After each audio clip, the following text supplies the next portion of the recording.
أعوذ بالله من الشيطان الرجيم. بسم الله الرحمن الرحيم.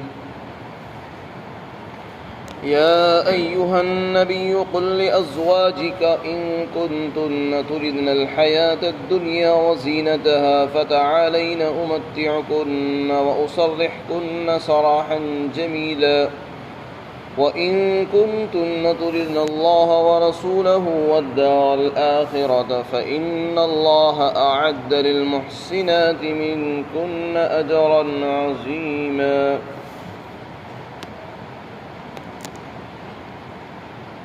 اے نبی جی، آپ اپنی ازواج یعنی بیویوں کو کہہ دیجئے کہ اگر تم دنیا کی زندگی چاہتی ہو اور دنیا کی رونق چمک اور دمک چاہتی ہو تو آؤ، میں تمہیں کچھ دنیا کا سامان دے دوں اور تمہیں خوبصورتی کے ساتھ جدا کر دوں، چھوڑ دوں. اور اگر تم اللہ اور اس کے رسول کو اور آخرت کو چاہتی ہو تو اللہ تعالیٰ نے نیک کام کرنے والی عورتوں کے لیے تم میں سے اجر عظیم تیار کیا ہے. اس آیت شریفہ میں اللہ رب العزت نے اپنے نبی کو خطاب فرمایا اور نبی کی زبانی نبی کی بیویوں کو نصیحتیں کی جا رہی ہیں. مرد کی ساتھ ساتھ اللہ نے عورت کو بھی اس کی زندگی کا حصہ بنایا ہے. اس دنیا میں انسان زندگی گزارتا ہے، مرد اور عورتیں دونوں کے ساتھ مل کر زندگی گزرتی ہیں. زندگی کی گاڑی بغیر عورت کے اور بغیر مرد کے نہیں گزرتی. تو اللہ تعالیٰ نے میاں بیوی کا جو رشتہ بنایا ہے وہ زندگی کے لیے آسانیاں پیدا کرتا ہے، مشکلات پیدا نہیں کرتا.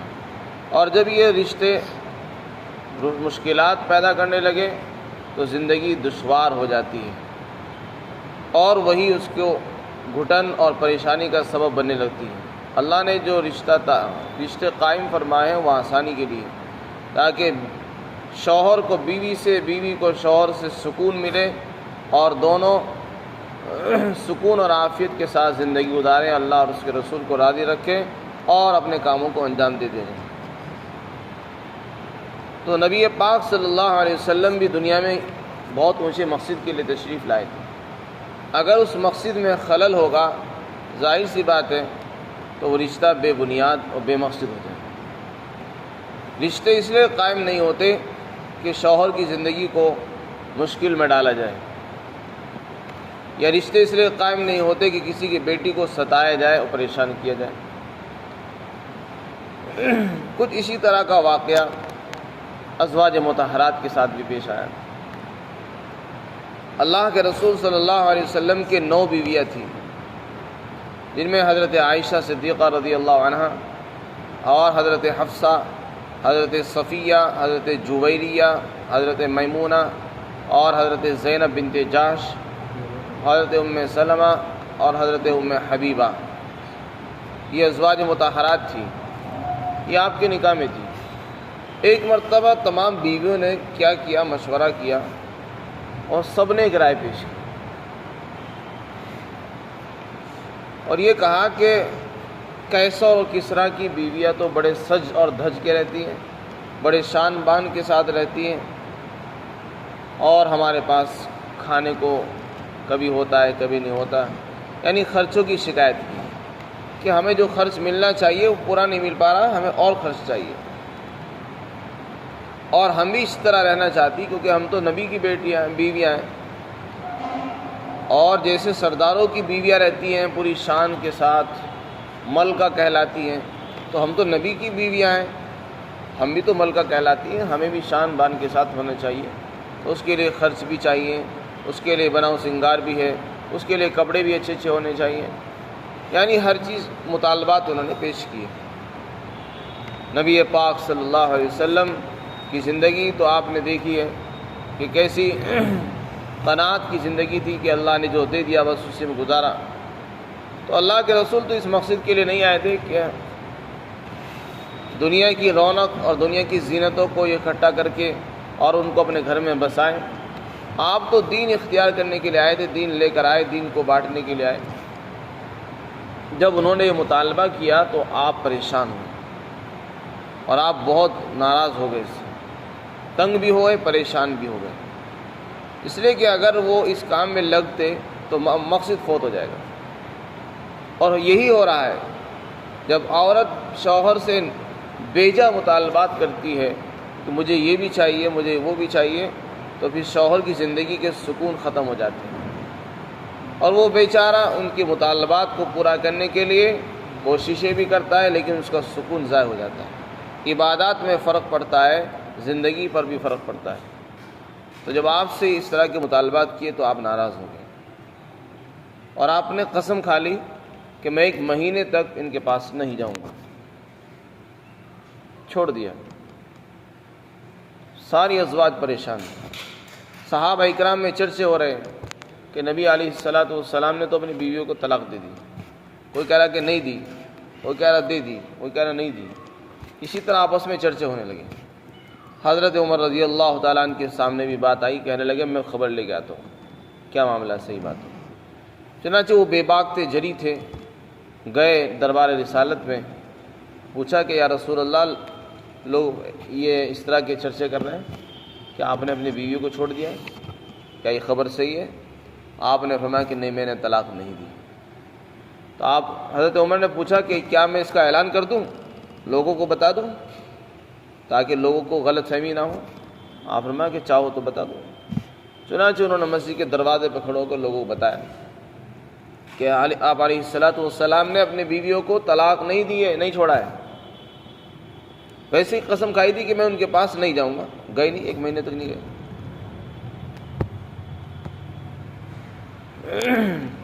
اس کے بعد پھر یہ آیت شریفہ نازل ہوئی. جب 29 دن گزر گئے تو اس سورہ احزاب کی جو آیت یا ایھا النبی قل لازواجک آیات نازل ہوئی، اور اس میں نبی کو حکم دیا کہ آپ اپنے بیویوں کو اختیار دے دو، یعنی 2 آپشن دو، دونوں میں سے ایک اختیار کر سکتی ہو. فرمایا آپ اپنی عورتوں سے صاف کہہ دو کہ اگر تم دنیا چاہتی ہو، دولت چاہتی ہو، پیسے چاہتی ہو، اور اپنی ہر خواہش پوری کرانا چاہتی ہو تو آؤ، میں تمہیں دنیا کا سامان دے دوں اور میں تمہیں خوبصورتی کے ساتھ چھوڑ دوں. اگر تمہیں دنیا ہی چاہیے بس پھر میرے نکاح کی امید مت رکھو، میں تمہیں چھوڑ دوں گا، تم آزاد ہو، جو چاہے کرنا. یہ ان کو اختیار دیا. اور دوسری صورت یہ ہے کہ میرے ساتھ رہنا منظور کر لو، میرے نکاح میں رہو، پھر جو ملے وہ کھاؤ، جو نہ ملے اس پر صبر کرو، جو مل جائے صبر کرو، شکر ادا کرو، نہ ملے صبر کرو، اور اللہ سے خیر کی امید رکھتے رہو، نیک اعمال میں لگے رہو. اور جو ایسا کرے گا اللہ نے اس کے لیے بڑا اجر تیار کر رکھا ہے. بس یہ دنیا کی زندگی تھوڑے دن کی برداشت کی ہے، جھیلنے کی ہے، اس کو جھیل لو، پھر آگے اللہ نے بڑا انعام تیار کر رکھا ہے. یہ اللہ تعالیٰ نے آپ کو اختیارات دیے. چنانچہ آپ نے حضرت عائشہ صدیقہ رضی اللہ عنہ کو بلایا، ان کے پاس گئے، ان سے فرمایا کہ میں تم سے ایک بات کہوں گا اور اس کے جواب میں جلدی مت کرنا، جب تک اپنے ماں باپ سے نہ پوچھ لو. فرمایا پھر آپ نے وہی بات پیش کی جو اللہ نے فرمائی تھی. فرمایا کہ اگر تمہیں دنیا چاہیے، پیسے چاہیے، اچھا ٹھاٹ باٹ چاہیے، تو پھر میں تمہیں اختیار دیتا ہوں کہ آؤ، میں تمہیں تھوڑا سا دنیا کا سامان دے دوں اور تم چلے جاؤ اور میں تمہیں چھوڑ دوں. جس وقت طلاق ہوتی ہے تو کچھ سامان دیا جاتا ہے، جوڑا دیا جاتا ہے، پیسے بھی دیے جاتے ہیں، تو وہ مراد اس سے کہ اگر تمہیں جدائی چاہیے تو میں تھوڑا سامان دے دوں، تمہیں رخصت کر دوں اور چھوڑ دوں، پھر مجھ سے نکاح کی امید مت رکھو، میرے پاس رہنے کی امید نہیں. اور دوسرا آپ نے یہ آفر پیش کیا کہ دوسری صورت یہ کہ میرے ساتھ ہی بن کر رہو. اگر تم کو اللہ چاہیے، رسول اللہ کی ذات چاہیے، آخرت چاہتے ہو تو میرے ساتھ رہو اور نیک عمل میں لگی رہو. اگر نیک عمل کرو گی اور صبر کے ساتھ چلو گی، شکر کے ساتھ چلو گی، تو پھر اللہ نے جو ہمارے لیے بڑا انعام تیار کر رکھا ہے تمہارے لیے وہ ملے گا. حضرت عائشہ صدیقہ نے جب یہ بات سنی، اختیار سنا، تو فرمایا کیا میں آپ کے بارے میں اپنے ماں باپ سے پوچھوں گی کہ مجھے رہنا ہے نہیں رہنا ہے؟ فرمایا کہ نہیں، میں نے اللہ کو اور اس کے رسول کو اختیار کیا ہے، اور میں نے پہلے بھی اختیار کیا اور اب بھی اختیار کروں گا. اپنے ماں باپ کے پاس نہیں گئی پوچھنے کے لیے، اور فوراً جواب دیا کہ میں نے تو اللہ کو اور رسول اللہ کو اور آخرت کو اختیار کر لیا ہے، مجھے کہیں نہیں جانا، مجھے ہی رہنا ہے. جو ملے گا کھاؤں گی، نہیں ملے گا صبر کروں گی۔ چنانچہ آپ کو اس سے خوشی ہوئی۔ پھر فرمایا انہوں نے کہ جو میں نے جواب دیا ہے یہ جواب کسی بیوی کو نہ بتایا۔ آپ نے فرمایا کہ میں اللہ تعالیٰ نے مجھے اس لیے نہیں بھیجا ہے کہ میں لوگوں کو تکلیف میں ڈالوں، پریشانی میں ڈالوں، اور میں لوگوں کو تکلیف سکھاؤں۔ مجھے تو اللہ نے آسانی کے لیے بھیجا ہے، میں آسانی کے راستے نکالتا ہوں۔ میں تمہاری بات کسی اور کو بتاؤں، ان کی بات ادھر کو بتاؤں، اس سے تکلیفیں ہوتی ہے، بگاڑ پیدا ہوتا ہے۔ پھر آپ نے یہی اختیار اور 8 بیویوں کو بھی دیا۔ ان میں سے بھی کسی نے طلاق نہیں لی، سب نے کہا کہ نہیں، ہم نے اللہ کو اور رسول اللہ کو اختیار کیا ہے اور ہم اسی کو اختیار کریں گے، ہم جدائی نہیں چاہتے۔ حالانکہ آپ نے صاف کہہ دیا کہ اگر تمہیں دنیا ہی چاہیے، ٹھاٹ باٹ چاہیے، تو پھر میرے ساتھ رہنے کی امید مت رکھنا، بس اس کو جدائی سمجھ لینا۔ اور اگر میرے ساتھ رہنا ہے تو بس جس طرح میں رہ رہا ہوں اسی طرح رہو۔ جب اللہ دے دے تو کھا لو، نہیں دے تو صبر کرو۔ اگر تم نے یہ زندگی اس طرح گزار لی تو بس پھر انعام ہی انعام ہے۔ تو چونکہ اللہ تعالیٰ نے ان کی تربیتیں فرمائی تھی، ان کی بات سمجھ میں آئی اور فوراً عقل ٹھکانے ہو گئی، سب نے رہنا منظور کر لیا اور کسی ناراضگی کی اظہار نہیں کی۔ پھر آپ کی چہرے پر ہنسی کے آثار، خوشی کے آثار نظر آئے اور آپ خوشی ہوئی۔ ان آیات میں اسی کا بیان ہے۔ یہ تو نبی کے گھرانے کی عورتوں کا حال ہے کہ نبی کے گھرانوں کی عورتوں کو نصیحت کی جا رہی ہے قرآن کریم میں۔ ایک آج کے زمانے کی عورتوں کا حال ہے، یہ ذرا ذرا سے مطالبات کرتی ہیں، بے جا مطالبات، حالانکہ شوہر کی آمدنی کم ہے، اس سے مطالبات اس سے زیادہ ہوتے ہیں۔ شوہر کی اتنی حیثیت نہیں ہے جس سے اس سے زیادہ مطالبات کر لی جاتی ہیں۔ تو اللہ تعالیٰ نے صاف طور سے ہمارے لیے ایک نمونہ چھوڑا ہے۔ رسول اللہ کی زندگی میں، آپ کے ازواج کی زندگی میں ہمارے لیے نمونہ ہے کہ اگر ازواج اس طرح کا مطالبہ کرے تو آدمی اختیار دے سکتا ہے۔ آپ صلی اللہ علیہ وسلم نے ان کو اختیار دیا۔ اختیار دینے سے کیا طلاق ہو جاتی ہے؟ نہیں ہوتی۔ اس بارے میں یہ بات ذہن میں رہنی چاہیے کہ اگر شوہر یہ کہے کہ بھائی تمہیں اختیار ہے، اگر تم میرے ساتھ رہنا چاہتی ہو تو رہ لو، نہیں رہنا چاہتی تو بتاؤ، اپنے اختیار کو اپنے ہی پاس رکھے، جب تک خود طلاق نہ دے تو طلاق نہیں ہوگی۔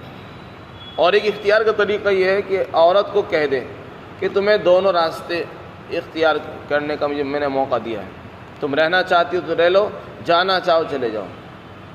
اب عورت کی ذمہ داری ہے، اگر وہ وہاں سے چلی گئی بس اسی سے طلاق سمجھی جائے گی، اور اگر وہ وہیں رہ گئی یا کام میں لگ گئی یا ادھر ادھر کام میں مشغول ہو گئی تو پھر وہ اعراض سمجھا جائے گا اور وہ اس سے طلاق واقع نہیں ہے۔ ازواج مطہرات میں سے بھی کسی نے اس اختیار کو منظور نہیں کیا، دنیا کے سامان کو، دنیا کی زینتوں کو، بلکہ رسول اللہ کے ساتھ رہنا منظور کر لیا، اور پھر آپ صلی اللہ علیہ وسلم اپنے کام میں لگے رہے۔ تو اگر ایسا ہو جاتا کہ آپ ان کے خرچوں کے پورا کرنے میں لگے رہتے پھر تو دین کے کام مشکل ہو جاتے۔ آج ہمارے ساتھ جو حالات ہیں، شوہر چاہتا ہے کہ میں دین کا کام کروں، نمازیں پڑھوں، اللہ کو یاد کروں، اس کے حکم پورا کروں، لیکن اس کے اندر گھر والے رکاوٹ پیش آ جاتے ہیں، رکاوٹیں ڈالتے ہیں۔